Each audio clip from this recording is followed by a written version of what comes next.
October 12th, 2014. I'm Bryan Basamanowicz, and contrary to popular belief, I am not dead yet. I've been living secretly in an underground bunker, running from the police, running from the aliens, running from the Illuminati, doing my best just to make my way in this world. It is Sunday night, and this is Marijuana Paranoia Video Diary number 51. Joining me is Brian Schweikowski. Right. He is a cannabis expert. He is an herbalist, a gardener. Is that okay to say? Yeah.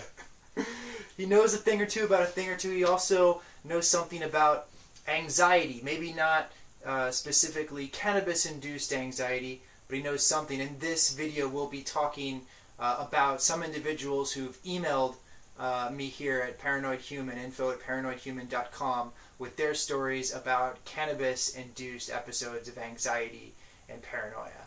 But Brian's experience in the subject matter is a little more nuanced. He's got the tolerance of a monster, for starters, so he doesn't quite get the weed paranoia that the people that watch this video channel understand.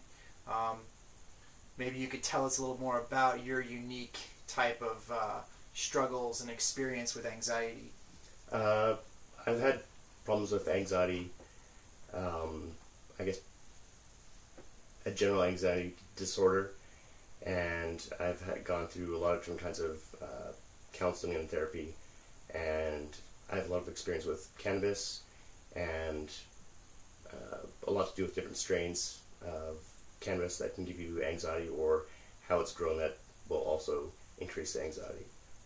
Cool. Yeah, we'll be talking about that later as we get through these emails. Since it's been so long since I've done a video, we're going to do 3 emails that I've extracted from the pile-up in my inbox. The first email comes from Deborah in Windsor, Ontario.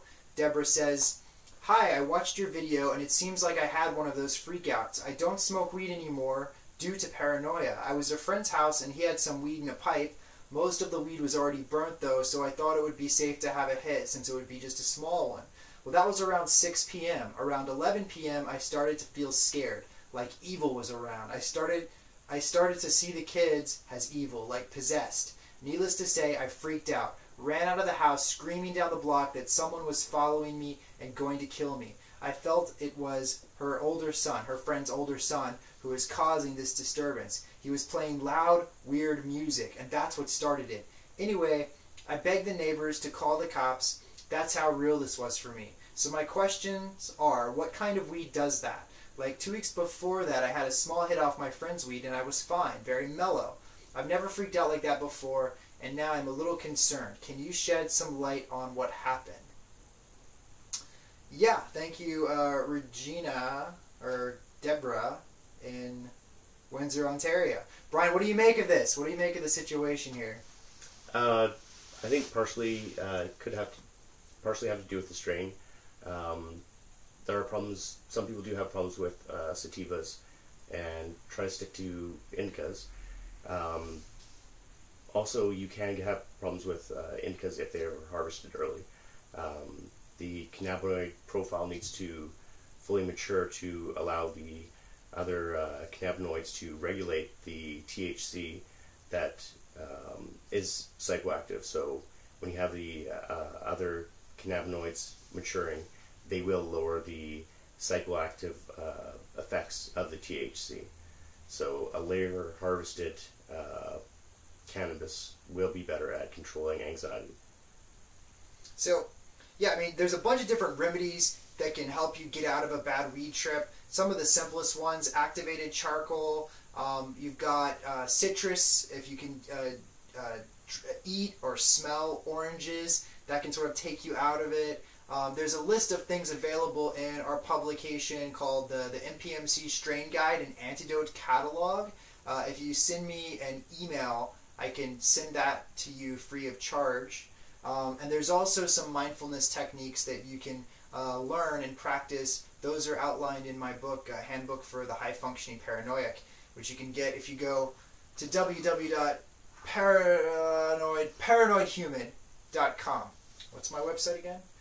Anyways, I have a question for you, Bryan. So that's a really good, thorough assessment of some of the botany that goes behind these reactions to cannabis. But when Deborah is telling us that she feels this sense of evil, would you say, outside of medical vocabulary and talking more in terms of spirituality, would you say cannabis can tune us in to spiritual planes and make us more sensitive to evil around us? Like that kid who was playing the weird music, if he was into some like dark animal sacrifices or some weird shit like that, and certain person on a certain night when the moon's a certain way smokes a certain type of weed and suddenly she's picking up on stuff. I mean, do you buy into that, or do you think it's all just sort of a crapshoot? No, I definitely don't buy into any of that. I think you have to. It's your mental state going into it, how you're feeling. If you have, if you feel like you have the music that you don't like, it sounds really strange to you. If you're not in a good place when you are getting high, you'll have bad results. You want to be in a place where you're comfortable and relaxed.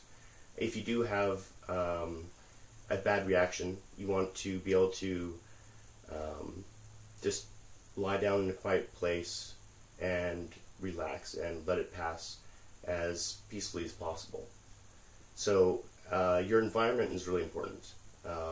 You want to have an environment that you're comfortable with. If you're not as experienced with cannabis, it is something that is very important. So your setting, your state of mind are something to take into account, as well as any other substances you may be on. If you drink alcohol, smoke tobacco, or any other substances, they can have a great effect. Just tobacco alone, if you smoke tobacco after smoking cannabis, it can bring on an extreme reaction in some people. You can get the sweats, racing thoughts. This will add to any bad environment that you're in, or worries or anxieties that you have. So it's best to set the mood and really pay attention to what other substances you're on, and really ask yourself, is it the right time to smoke if you're on something else or you're not in that environment. So cannabis is like going on a date, you know, and you don't go on a date with weird kids that play spook music in their attic rooms. You go on a date where it's nice, clean, good vibes, and you can have a good experience. And you don't smoke on a date because that's gross, and you're going to look like you're stupid and you're going to die in a few years, and no one wants to date someone who's going to die. Anyways, I'm glad all that made sense. Let's move to the next email. Jesse from San Diego. Hi, my name's Jesse. I'm 18 years of age, and I've had quite the experience with cannabis. When I was 14 years young, my friend convinced me to try marijuana, and I loved it. I would smoke quite recreationally almost every single day. It made music better, which is mostly the only reason I loved it. However, one afternoon I was smoking with a couple of friends, and I went downstairs and started having strange feelings, and when I saw that no one else was, I started to panic. My heart was racing intensely, and my friend told me that my eyes looked crazy and not like me. I then proceeded to walk alone and get fresh air, and I kept getting these strange visions in my head of myself in a mental hospital with white walls, just stirring a cup of coffee vigorously.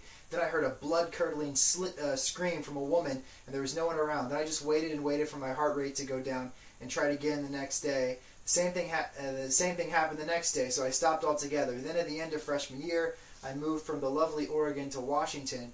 Moving is one of the harshest psychological changes you can go through, but even though I didn't smoke at all, I got intense anxiety attacks, and for some reason I feel like it is connected to marijuana, but I'm not sure. I do have a predisposition to schizophrenia, but even though I haven't smoked in years, I feel like everything I look at, it's like I'm seeing it for the first time, like I'm a baby, and everything feels so overwhelming, and existing is so strange. I have since then been on anti-anxiety medications, and I've had to adapt to a whole new way of feeling with no counseling.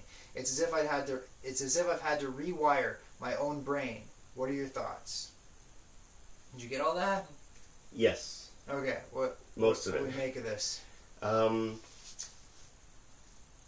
This I was you sent this to me earlier, and I was thinking about it, and the cannabis isn't the what is related. What is related is the panic attack, which is the fight or flight feeling, which is what we get when we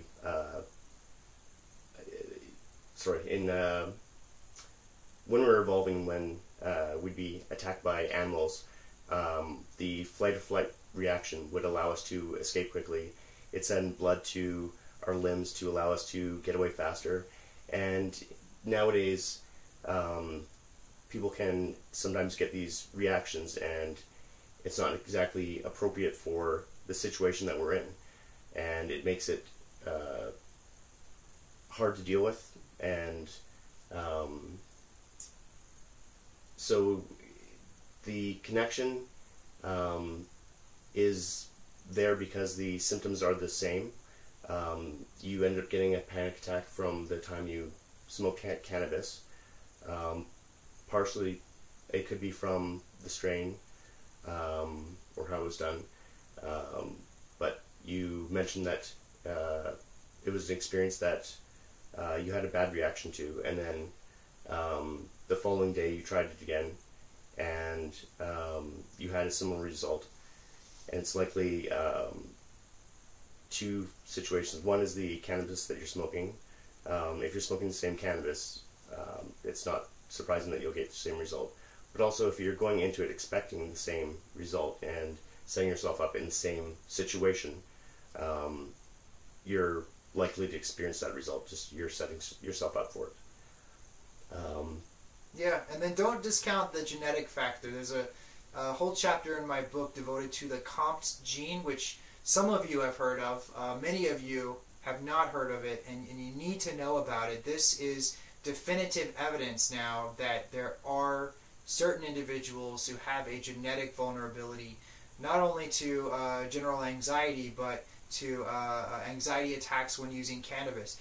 Jessie's example is interesting because she really dials in how sometimes when you get too high, you can get this feeling that you're all alone. Cannabis creates what we like to call anomalous experiences that are very, very internal, very, very, very personal. And sometimes not only are they foreign to other people, but they're foreign to you in the way you generally think of yourself. So when you're exploring these new ways of thinking that your typical everyday happy-go-lucky cannabis user really craves, certain individuals can unlock little pockets of darkness and distress, and since it hits you like a I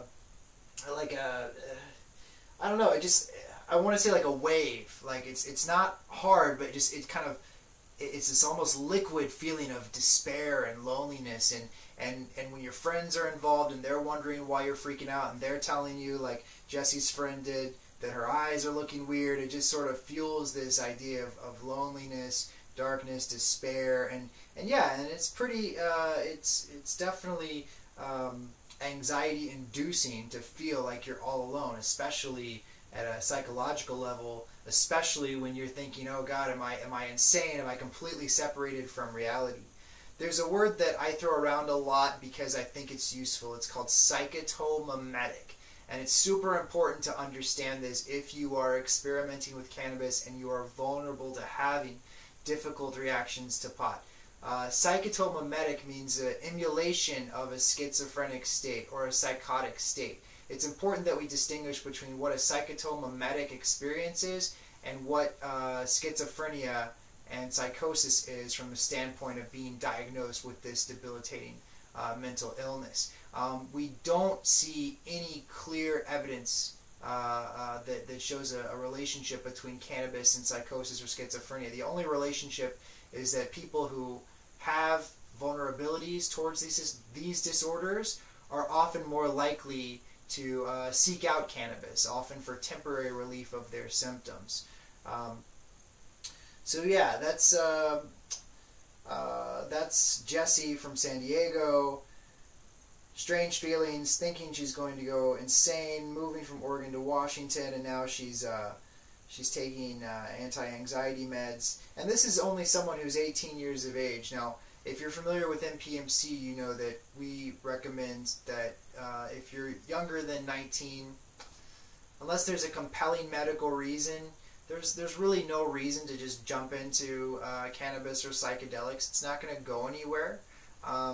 There is evidence showing that formative brain development occurs during periods, I think, 12 to 19, and that development can be altered to some extent, and it can even some individuals can experience traumatic reactions, especially traumatic reactions in that age range, because you're dealing with a plant that makes you call reality into question when you're still organically developing your baseline perception of reality.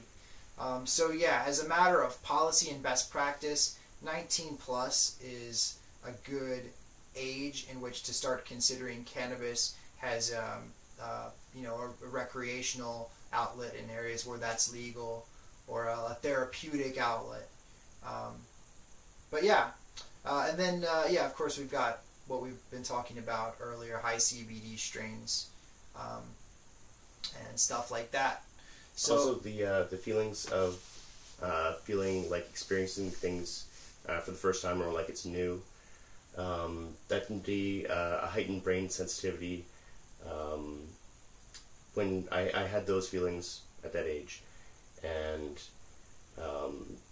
when you're growing and your brain is changing, your chemicals in your brain change, and you can get this hyper kind of sensitivity feeling, and it makes your experiences feel fresh and new and really unique. And it is something that usually passes, or if you get on pharmaceutical medications, it'll usually change your brain chemistry a bit too, and you'll likely lose that. But it is something that you should talk to your doctor about, definitely.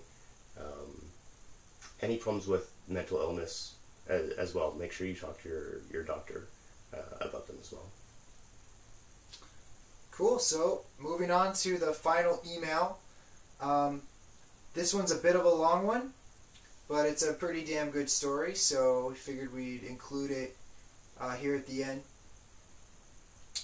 This is Jacob from Roosevelt, New York. He says, back in high school, I started my first experience with marijuana. I was 16 to 17 at that time, and unlike anyone out there, it was really warm. It was unlike anything out there, it was a really warm, relaxing feeling. And I never had any paranoia or anxiety, just a little fear here and there that I was already able to handle and forget about. 2 months later, I enrolled in college, met a great bunch of high achievers who did their studies, aced their exams, yet they had the THC obsession every second night or so. I was with them. It was a great cruise that taught me responsible smoking. It taught me how to divide my time, ace my exams, perform great on my assignment. Then finally, I'd reward myself with a great spliff and peace of mind. Fast forward 5 years, I made smoking my only therapy. I smoked anywhere from 2 to 8 grams per day, several times. Sometimes I ended up smoking a total of 15 spliffs. I carried them around with me. I finished my studies in the library, went to the park for a spliff. I enjoyed smoking up and cooking. It was the best moment ever. I was able to be really creative with cooking and writing when I was high. I felt easy and relaxed and had wonderful conversations. And the sex, back when I was in a relationship, was phenomenal. Later, I joined the workforce, a hectic corporation with 8 to 4 errands, lots of information technology, related administration of many things, databases, websites, interfaces, you name it, and found myself very busy, so I had no choice to smoke up. No chance to smoke up, only occasionally, once every 2 weeks when I had the chance. I had a lot of stress during the 2 years, but my traveling made things balanced. I traveled 2 or 3 times annually to Amsterdam, stayed there for a month or two just reading my favorite books, playing my favorite games, watching my favorite shows, eating my favorite food, and above all, smoking my favorite strain. I quit that job. I couldn't handle all the politics and dirty games that were being played by management and technicians. I went to a completely new role, I started teaching high school grades 10 through 11 and 12, computer science and ICT. It was never stressful. I can leave and come back whenever, as long as I don't miss my teaching, my classes, or submitting my work papers to the school management, principal, and supervisor. Stress has been eliminated, and I found myself enjoying the smoke once more. I gained some weight and started exercising and refrained from marijuana for a month to concentrate on weight loss.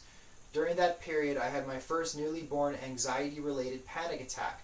I've never felt anything like this before. I felt my body turning cold as ice, the tingling and numbing of the body, the tremors. At the age of 26, who would have thought something like this could happen?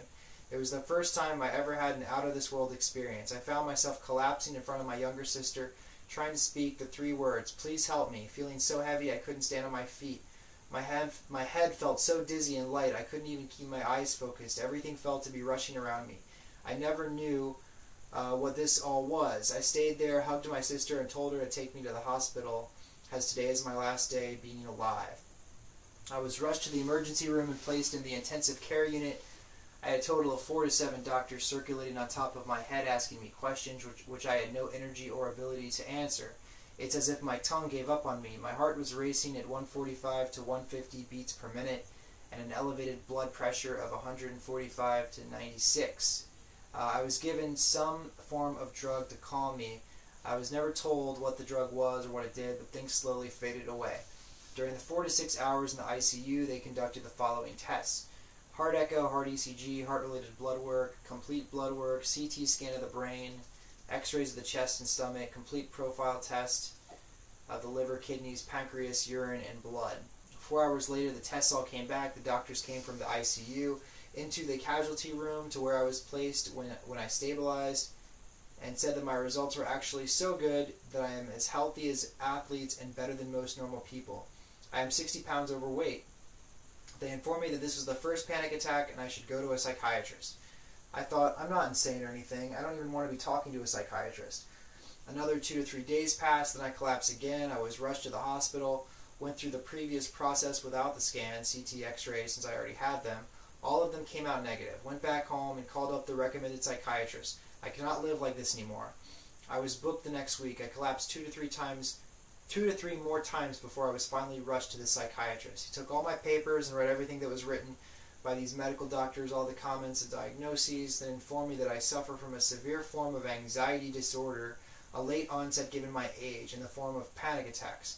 I was given diazepam for emergencies and was prescribed a cocktail of SSRI medication to combat panic attack and any underlying depressions.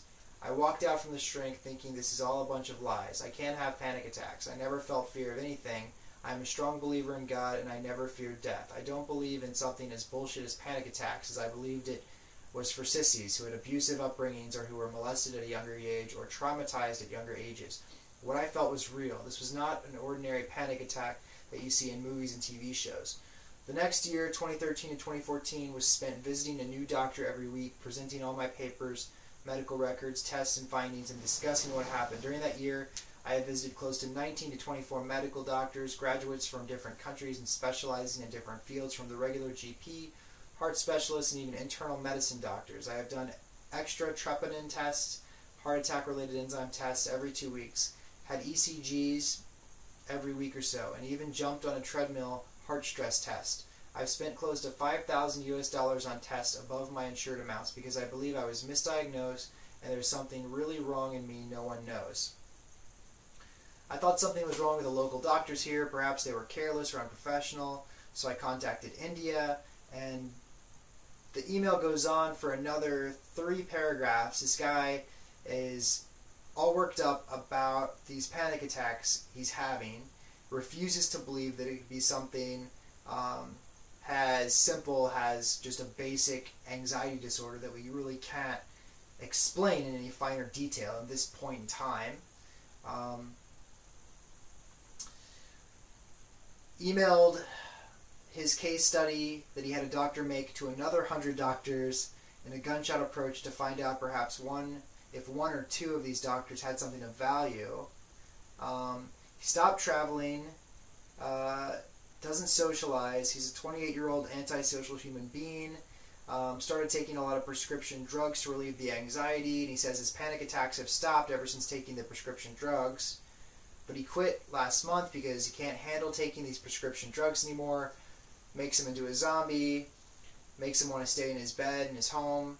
Can't do anything. Zero creativity. Zero constructive thinking. After quitting the medications, he went into horrible withdrawal symptoms, but now he feels much better. He can talk to people. He has great conversations. Feels like his life is heading back to what it should be. Going to travel to the UK next week to visit some friends. One friend sent him a photo of 10 strains of cannabis and a bunch of vaporizers and told him the stuff is waiting once he arrives in the UK.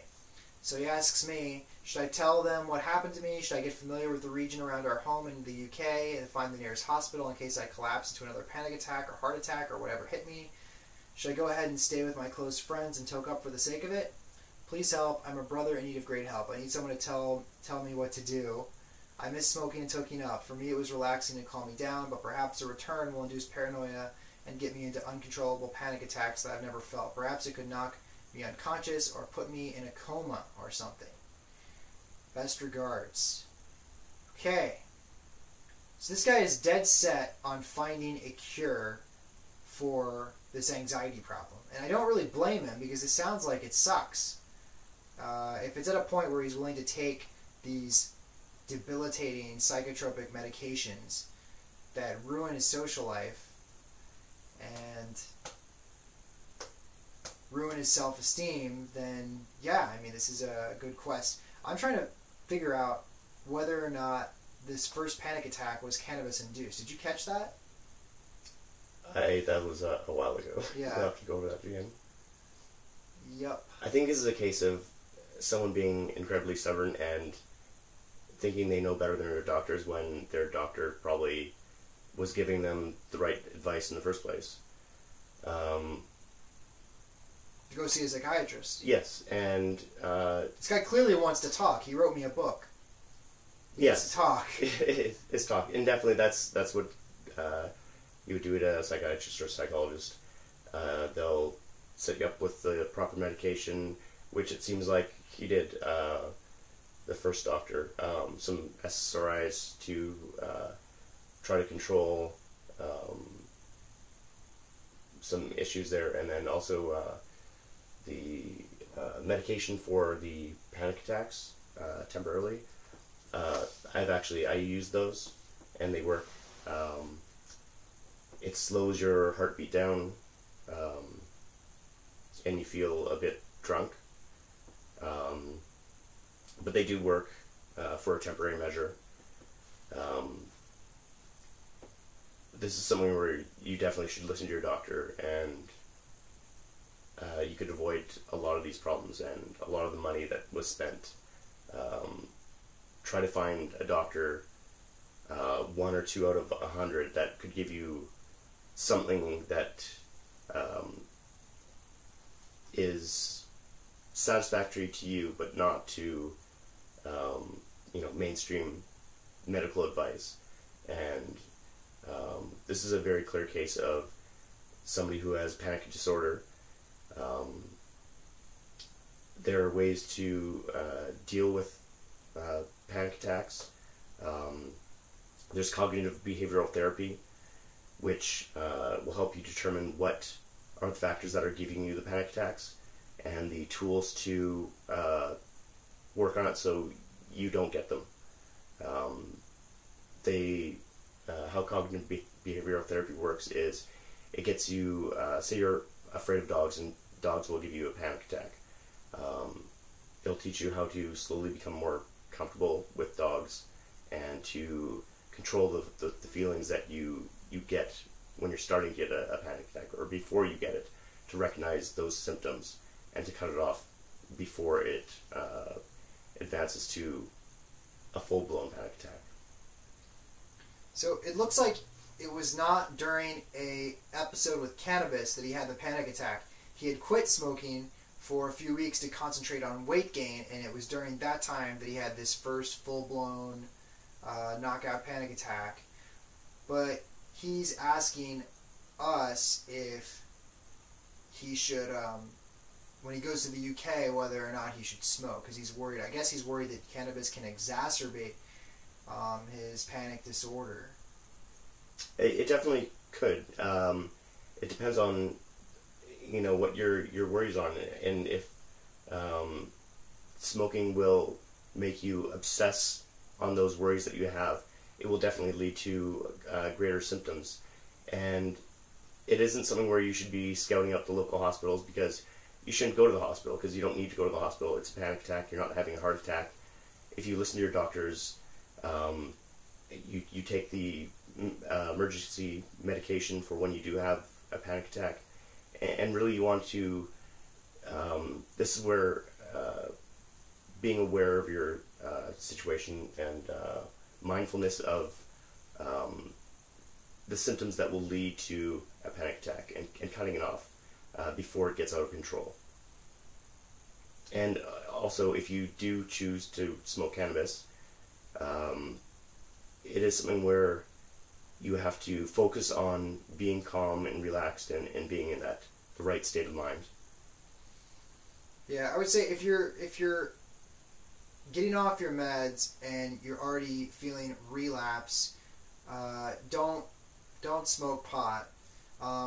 As Bryan said, the medications you're on can have a huge effect on what your reactions are like. I've experienced that myself, having taken Adderall and antidepressants in the past. I know that the experience with cannabis changes dramatically. So if you're going through a tumultuous neurochemical path to begin with, then adding cannabis to the mix, probably just a stupid risk at this point, man. I wish you all the best. Needless, excuse me. Yeah, needless, exactly. Yeah, I wish you all the best with this, though. It sounds like you've been through a lot. If your medication is giving you problems, you definitely want to talk to your doctor about it, and not just immediately get off of it. Some medications can have very difficult side effects when getting off of them, and it's something you have to work with your doctor about. If the medication gives you a problem, talk to your doctor and find another medication to try out. You want to have medication that doesn't have too serious side effects. But if you are having serious problems, sometimes they are needed to just get you in the right spot. Cool. Well, we're coming up on the 33-minute mark, so let's say goodbye. Check out ParanoidHuman.com. You can get my book there. Yeah, for Bryan and Bryan, this has been Marijuana Paranoia Video Diary number 51. Hopefully we'll see you back again soon. Be well.